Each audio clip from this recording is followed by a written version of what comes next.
zina la Yesu liteteza, zina, zina, oh, zina la Yesu litete, zina la Yesu liteteza, zina, zina, oh, zina la Yesu litete, zina la Yesu lidalisa, zina, zina, oh, zina la Yesu lidali, zina la Yesu lidalisa, zina, zina, oh, zina la Yesu lidali, zina la Yesu lipumzisa, zina, zina, oh, zina la Yesu lipuzi, zina la Yesu lipuzisa, zina, zina, oh, zina la Yesu lipuzi, zina la Yesu limasula, zina, zina, oh, zina la Yesu limasu, zina la Yesu ni la pamfu, zina, zina, oh, zina la Yesu ni la pa, zina la Yesu ni la pamfu, zina, zina, oh, zina la Yesu ni la pa, zina la Yesu ni la pamfu, zina. Uione mpamvu ya Mulungu pa moyo wako. Pepera kuti Ambuye ndifuna ndione mpamvu yanu pa moyo wanga. Pray. Ambuye ndifuna ndione mpamvu yanu pa moyo wanga. Ndifuna ndione mpamvu yanu pa business yanga. Ndifuna ndione mpamvu yanu pa ntchito yanga. Ndifuna ndione mpamvu yanu pa ntchito yanga. Pray. Ambuye ndifuna ndione mpamvu yanu. Ndifuna ndione mpamvu yanu pa ntchito yanga. Ndifuna ndione mpamvu yanu. Ndaenda kose, ndazungulila kose, koma palibe wina ufanana nanu.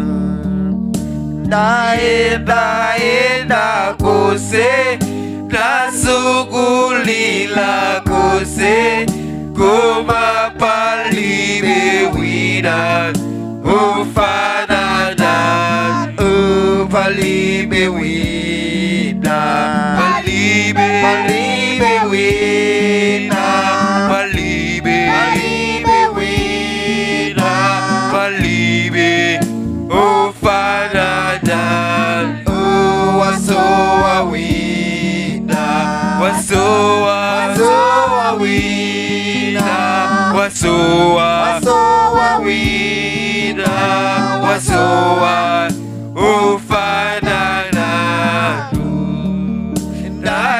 Ndaenda kose,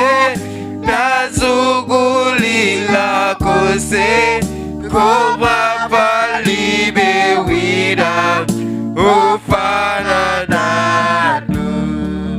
Ndaenda kose, ndazungulila kose, koma palibe wina ufanana, palibe wina, palibe wina, palibe wina, palibe ufanana, wasowa wina, wasowa wina, wasowa ufana nanu. Ndaenda kose ndazungulila kose kuba palibe wina ufana nanu. Ndaenda kose ndafuna kose kuba palibe wina ufana nanu. Palibe wina, palibe wina, palibe wina, palibe ufana nanu. Wasowa wina, wasowa wina, wasowa wina, wasowa ufana nanu. Ndaenda kose ndazungulila kose kuba palibe wina ufana nanu. Ndaenda kose ndafuna kose kuba palibe wina ufana nanu. Wasowa wina, wasowa wina, wasowa wina, wasowa ufana nanu. Palibe wina, palibe wina, palibe wina, palibe ufana nanu. Ambuye palibe sogwina kumene ndingapite ndithamangira kwa inu Baba. Ambuye yenderani moyo wanga, Ambuye chitisani moyo wanga mu zina la Yesu Kristo. Rapa rato ibayazo rino nama riso lacha rika yabo ibayazo pempela. Ambuye ribe sogwina kutawira dirira inu nokha. Konzani moyo wanga, chitisani moyo wanga, yenderani moyo wanga mu zina la Yesu Kristo. Tuwerenga Yohani chapter 21. Yohani chapter 21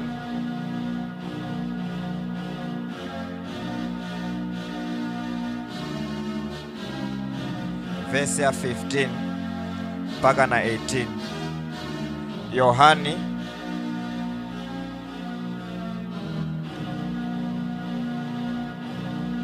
Yohani chapter 21 verse ya 15 mpaka na 18.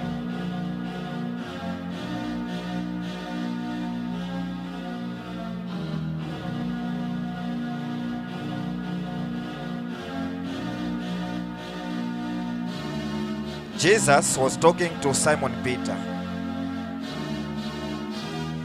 When they had eaten breakfast, Jesus said to Simon Peter, "Simon, son of Jonah, do you love me more than this?" He said to him, "Yes, Lord. You know that I love you." He said to him, "Feed my lambs." He said to him again a second time, "Simon, son of Jonah, do you love me?" He said to him, "Yes, Lord, you know that I love you." He said to him, "Tend my sheep." Verse 17. He said to him the third time, "Simon, son of Jonah, do you love me?" Peter was grieved because he said to him the third time, "Do you love me?" And he said to him, "Lord, you know all things. You know that I love you." Jesus said to him, "Feed my sheep." 18 verse.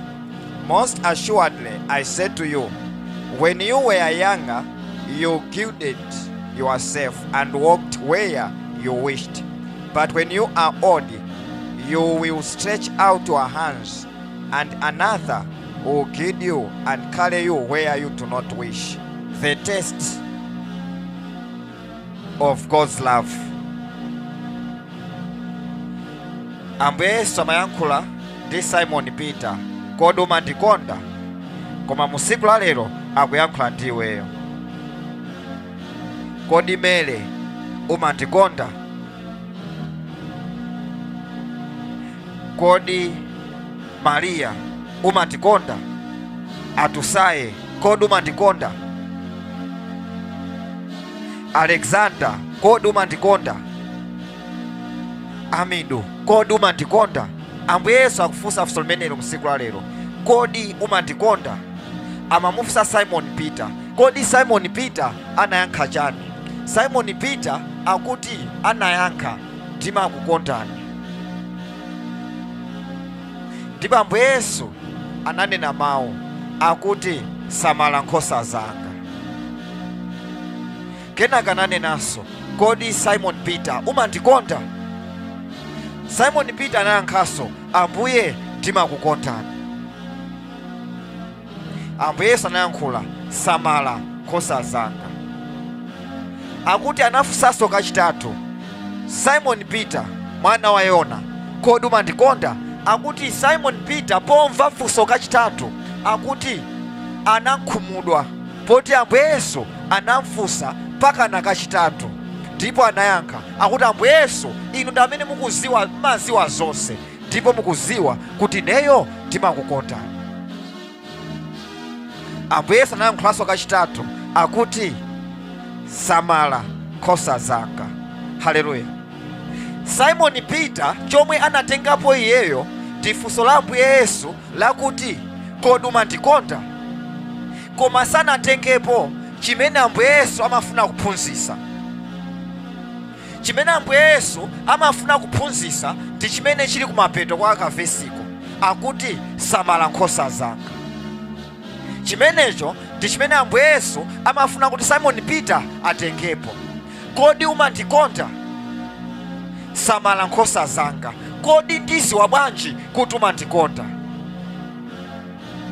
Ambuye Yesu akuti, samala nkhosa zanga. Akuti ndakupasa ntchito yoti ukagwire, ndakupasa ntchito yoti ukachite. Pamene ukuchita ntchito imeneyo ndi pamene ndikatani ndikaziwire kuti iweyo umandikonda. Ndakupasa ntchito yoti ukandimvere, ndikatizuka iweyo kuzuka, ndikatikhala pasi iweyo kumakhala, ndikatibwera kuno iweyo kumabwera kuno. Akuti pamene ndikaone kuti ukuchita zimenezo ukundimvera, akuti ndikaziwa kuti umandikonda. Ambuye Yesu samangofunsa funso yayi, Simon, kodi umandikonda? Amafuna kuti atengepo china chake kumapeto kwa vesi kuja akuti, kodi umandikonda? Samala nkhosa zanga. Kodi umandikonda? Valika nkhosa zanga. Kodi umandikonda? Ndisatire. Kodi umandikonda? Ndipaseko mwana wako. Kodi umandikonda? Ndipaseko ndalama zako. Kodi umandikonda? Ndipaseko mphamvu zako. Kodi umandikonda? Ndipaseko mwana wako amene weyo umankonda, wokondedwa yekhayo undipaseko. Kodi Mulungu aziwa bwanji kuti weyo umamukonda? Akupasa mphamvu, kodi mphamvuzo ukuzigwisa bwanji? Akupasa nzeru, kodi nzeru zakozo ukuzigwisa ntchito mwa mtundu wanji? Akupasa business, akupasa ntchito, kodi ntchitoyo, kodi business yo ukuyigwirisa ntchito mwa mtundu wanji?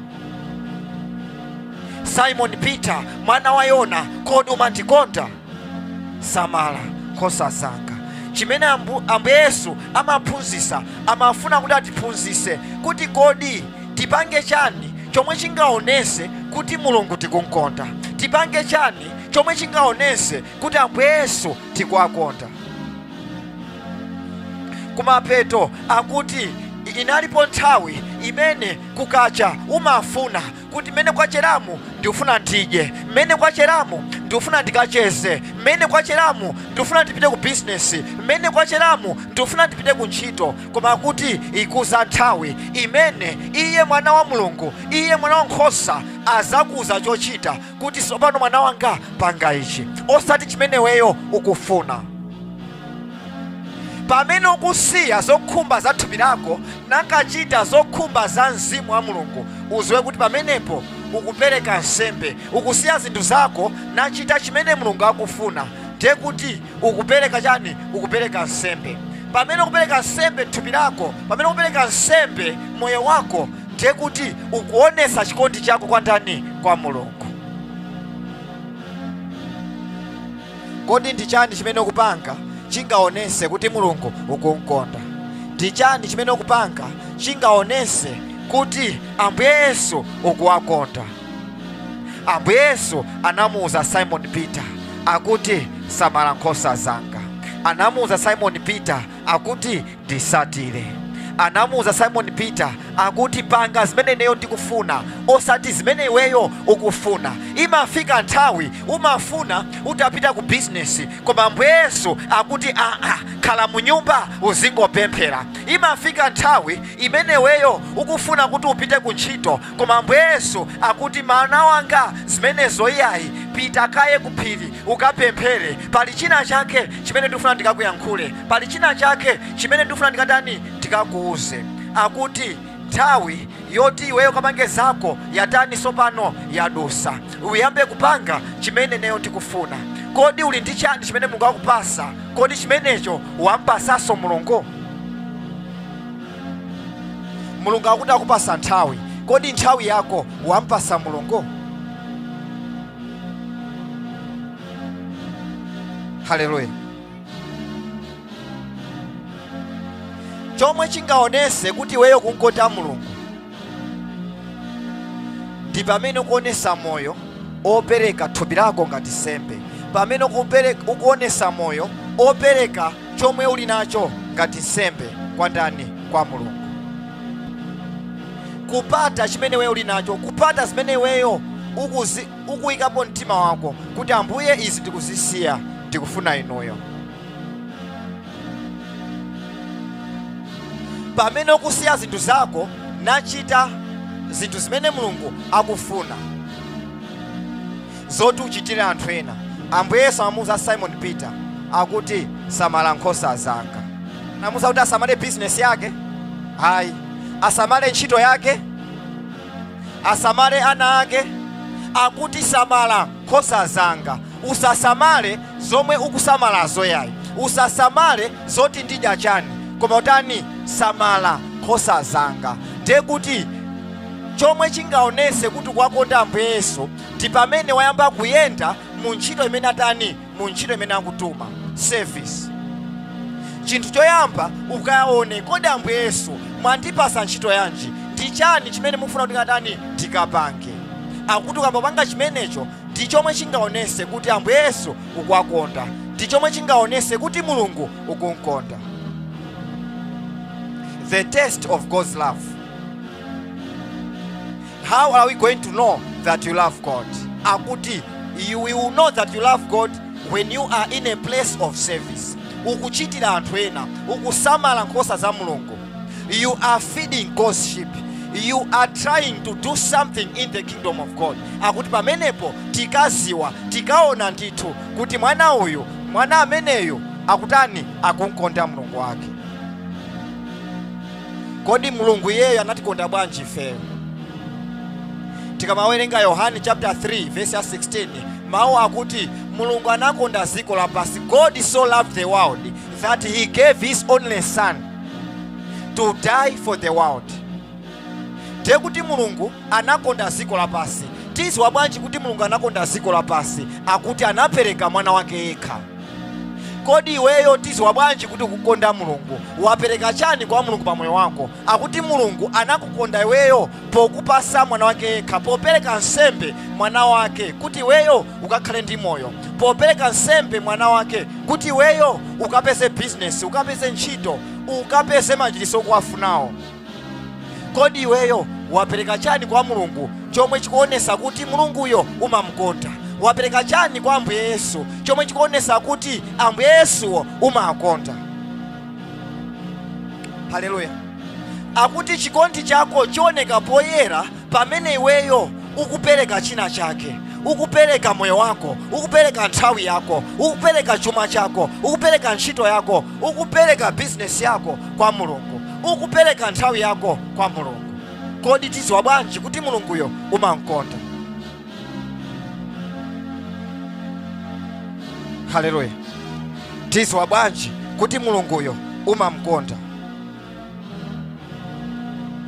Tikawerenga 1 Mafumu chapter cha 19 verse ya 19, akuti Elijah anakapeza ndani, anapeza Elisha amene amafuna kuti atani azozedwe. Akuti Elisha ndi amene Mulungu anamuitana kuti apange take over from Elijah. Akuti Elijah sopano wakula, Elijah sopano ntchito yako wagwira mokwanira, ndikufuna kuti ndikutenge wina wake ayambe kugwira ntchito imene ndinakupasayo.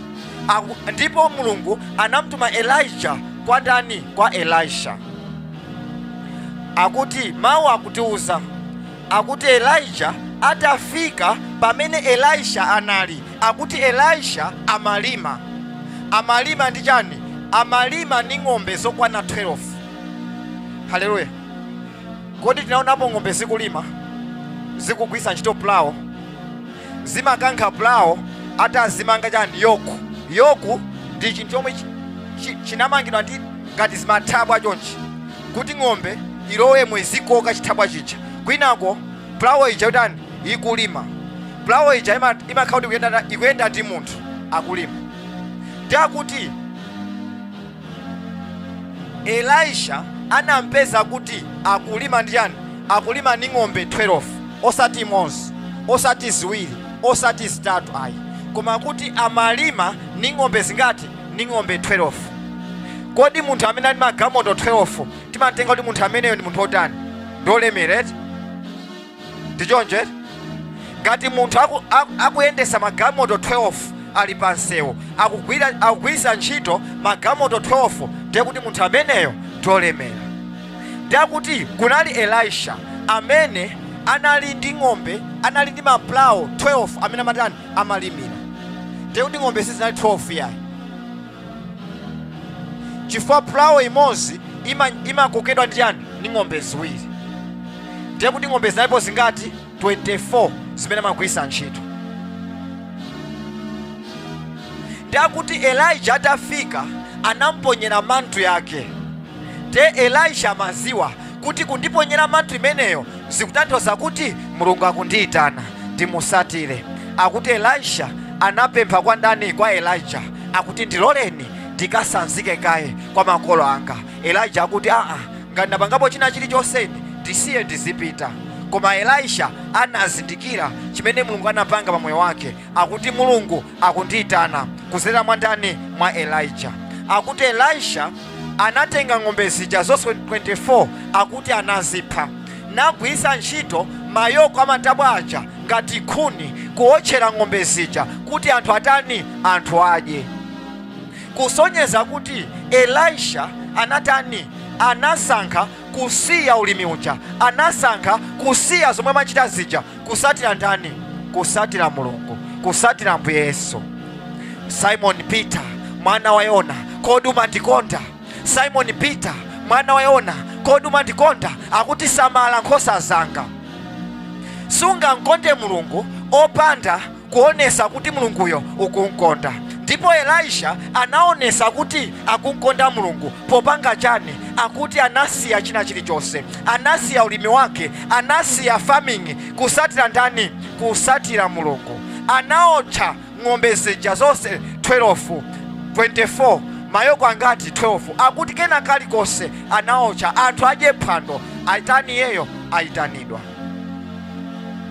Kutanthauza kuti nsembe imene Elisha anapereka kwa Mulungu ndi chani? Anapereka nsembe ya ng'ombe zonse zija, anapereka nsembe ya nthawi yake ija yomwe amatani? Amalimira ija. Ng'ombe zija zikanampindira zambiri, zikanampindira zakudya zochuluka kuti akatani? Akagulise. Koma kuti Ambuye andiitana ndisiye kena kalikonse, ndipite kwa ndani? Ndipite kwa Mulungu. kutanthauza kuti anamkonda ndani? Anamkonda Mulungu. Kuposa chani? Kuposa ulimi uja. Anamkonda Mulungu. Kuposa chani? Kuposa business ija. Anamkonda Mulungu. Kuposa chani? Kuposa ntchito ija. Ng'ombe zonse zija anaocha, anthu anadya phwando. Kodi iweyo umankonda Mulungu? Ndi chani chomwe tingaonere kuti Mulunguyo umankonda? Haleluya. Akuti chilipo chimene Mulungu akupasa, chimenecho mupase Mulungu. Chilipo chimene iweyo umachisamala kwambiri, chimenecho mpase Mulungu. Akuti pamene tionere kuti umatani? Umankonda Mulungu. Simon Peter yemweyo akuyitanidwa, tikamawerenga mawu akutiuza kuti, tikawerenga pa Luka chapter 5 verse 8, akuti Simon Peter amatani? Amagwira nsomba.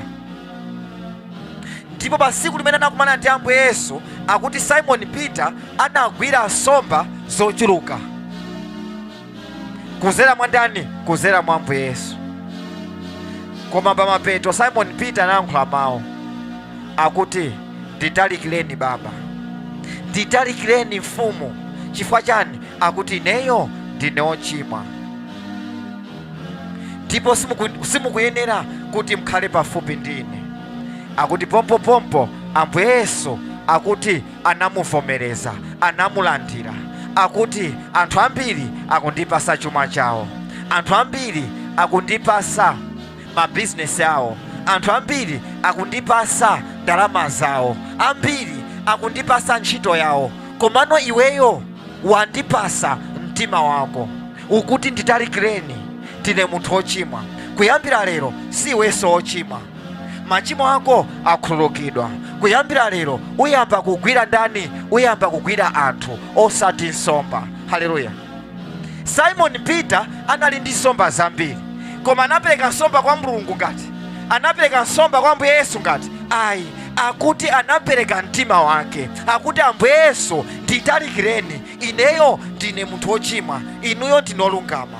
Akuti aha, tsopano ndaziwa kuti chimene ukufuna kupereka kwa ine, ukufuna kupereka mtima wako. Nawenso ukufuna ukhale oyera mtima, ukufuna ukhale osachimwa. Tsopano chimenechi ndikukupasa. Uyamba kugwira anthu osati nsomba. Kuyambira lero usiye kugwira nsomba. Kusonyeza kuti Simon Peter anatani? Anasiya kugwira nsomba, anasiya business yake, koma anatani? Anatenganso mtima wake naopereka kwa Mulungu. Tikawerenga ku Masalimo chapter 51 verse ya 16 to 17, Davide anapemphera akuti, Ambuye ndikupasani mtima wanga osweka, Ambuye uyikeni pamodzi. Sindikupasani nsembe yopsereza yayi, sindikupasani ndalama zanga zakuntchito yayi, sindikupasani business yanga yayi, komano ndikupasani mtima wanga. Ambuye ndatopa ndi maboza, Ambuye ndatopa ndi chigololo, Ambuye ndatopa ndi kumwa mowa, ndatopa ndi kulezera, ndatopa ndi kusuta fodya, ndatopa ndi katangale. Ambuye landirani mtima wanga, landirani mtima wanga. Akuti Mulungu chimene akufuna, akufuna mtima wako, osati chuma chako, osati business yako, osati ndalama zako. Tilipo ena kutchalichi kwathu ndife okhulupirika ndithu kupereka chakhumi, ndife okhulupirika ndithu kuthandizira ku ufumu wakumwamba, timasonkha ndithu, komano mumauza kuti za tchimoli ndisireni, katangale kuntchitoku ndisireni, chopereka changachi ndi chimene chilandirani, komano mitala yangayi ndisireni, zopereka zanga zilandirani, koma maboza angawa ndisireni, uhule wangawu ndisireni. Akuti Mulungu samakondwera ndi nsembe zimene tikuperekazo ayi, akuti amasangalala ndi nsembe ya mtima wathu, kupereka machimo athu kwa iyeyo, the broken pieces of our heart. Kuti Ambuye konzani moyo wanga, Ambuye yenderani moyo wanga. Kodi iweyo ndi chani chimene wapereka kwa Mulungu? Ndi chani chimene wapereka kwa Mulungu chomwe chingaonese kuti Mulunguyo umankonda? Akuti usapereke dramazo, usapereke ntchito yakoyo, usapereke business yakoyo. Pereka mtima wako kwa Mulungu. Ambuye ndikupereka mtima wanga kwa inu, ndikufuna kuti ndiyambe kuchita mawu anu. Ndikupereka khalidwe langa kwa inu, khalidwe langa likonzeni. Ndikupereka uhule wanga kwa inu, Ambuye ndikonzeni. Ndiyende mukuyera mtima. Akuti limenelo msiku la lero likakhale pemphero lako. Ambuye ndifuna inuyo, ndifuna inuyo. Ndikupereka mtima wanga kwa inu, ndikupereka mtima wanga kwa inu, the broken pieces of my heart. Akuti chimenecho ndi chimene Mulungu akufuna. Kodi wapereka chani kwa Mulungu? Tikawerenga kwa Isaiah 6 verse ya 5, akuti Isaiah anapemphera akuti ndine munthu amene ndimakhala ndi anthu osatha kuyankhula, ndipo inenso lilime langa ndiloyipa sinditha kuyankhula.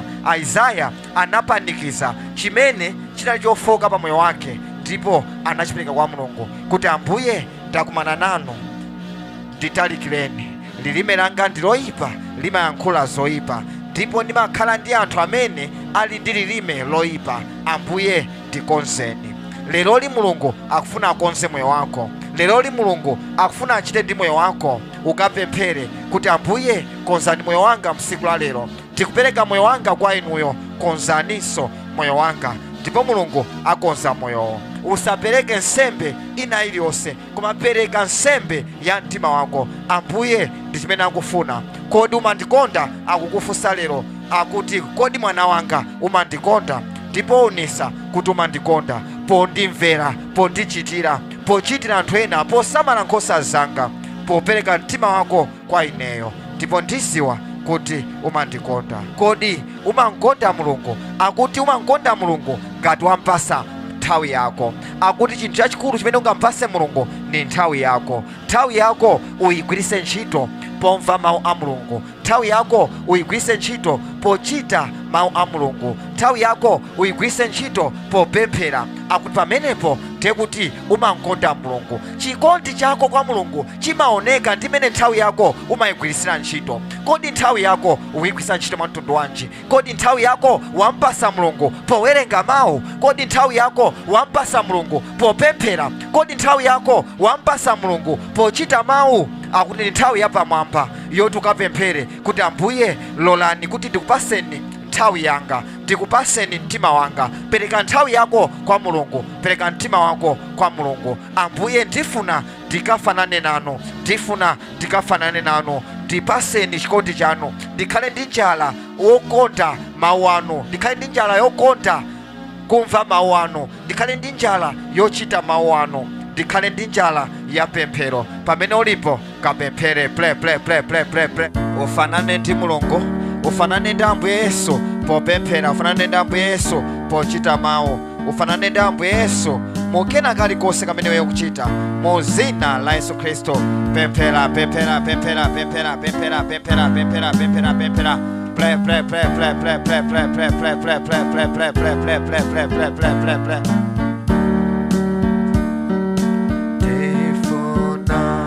kufanana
Pempera. Baba ndifuna kufanana nanu, ndikafanane nanu popemphera, powerenga mawu anu, pomvesesa mawu anu, pochita mawu anu. Ambuye ndifuna kufanana nanu, ndikupereka mtima wanga kwa inu Baba.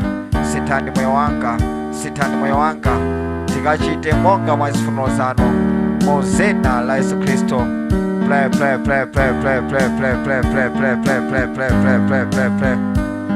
Ambuye kuti mukaziwe kuti ndimakukondani, mphamvu yanga mphamvu zanga ndikupasani, kuti mukaziwe kuti ndimakukondani, chuma changa ndikupasani, nthawi yanga ndikupasani, ndikachita za inu. Thank you Lord, thank you Father, thank you Jesus, thank you Holy Spirit.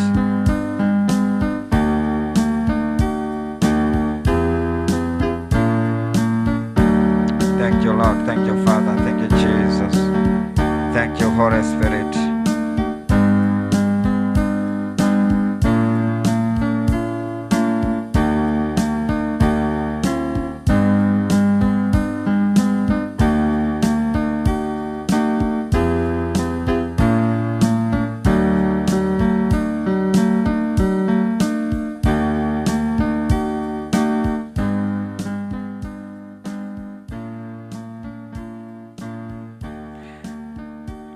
Sasa lako mwamba.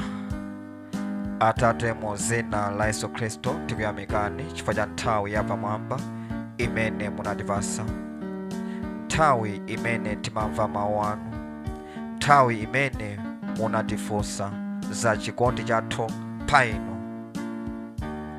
Ambuye, mawu anu ndi chozala pamoyo wathu.